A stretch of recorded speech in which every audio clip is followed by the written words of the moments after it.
and you don't know what to do, you don't know where to direct it, and how do we make sure that what we care about is taken care of?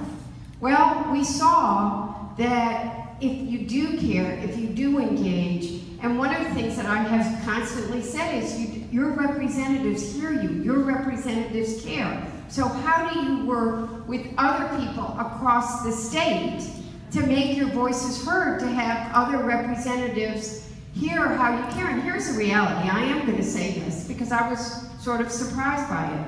None of the Michigan Republicans would vote against that bill. Moderates in New Jersey, moderates in Pennsylvania made it clear to their leadership they would not vote for a bill that would hurt people in their state. So I stand here before you today to say, keep making your voices heard. I want to give credit where credit's due. And Governor Snyder was a very important Republican governor who spoke out against a bill that would hurt Michiganians, Michiganders. He did. Healthy Michigan reduced uninsured in this state by 50%. And the bill that they were going to pass would hurt people in this state. And at one point there were 10 governors that were going to sign a letter, and the White House, I am told this story background, broke arms and did everything they could, and they got 6 governors off of it, and Governor Snyder stayed firm, and then Governor Snyder wrote a letter to every member of the congressional delegation telling each personally how it would impact people in their district. And Governor Hutchinson of Arkansas and Senator Cotton, and I'm forgetting the other senator's name now, but it'll come to me, from Arkansas, have been some of the strongest Republicans talking about how the bill that Republicans want to pass in the House would hurt real Americans every single day. In Michigan, 50%, I didn't learn, I knew because I've always worked on children's issues, but 50% of the children in the state of Michigan get their health care because of Medicaid. Now that figure needs to bother us, that 50% of the children in the state are living at a level that requires Medicaid, and we need to do something about that.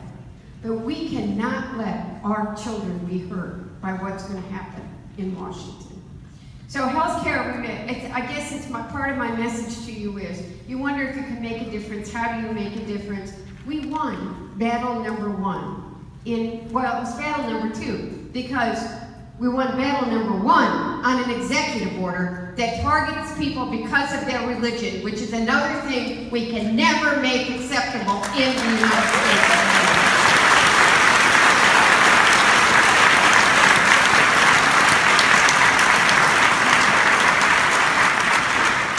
You know, I live in Dearborn. Dearborn's my home. Largest population of Muslims outside of the Mideast are in that town. And I want to tell you what it's like to be in that community right now. But it's not just, there are people here that I've worked with in Ypsilanti and Washington County on immigration.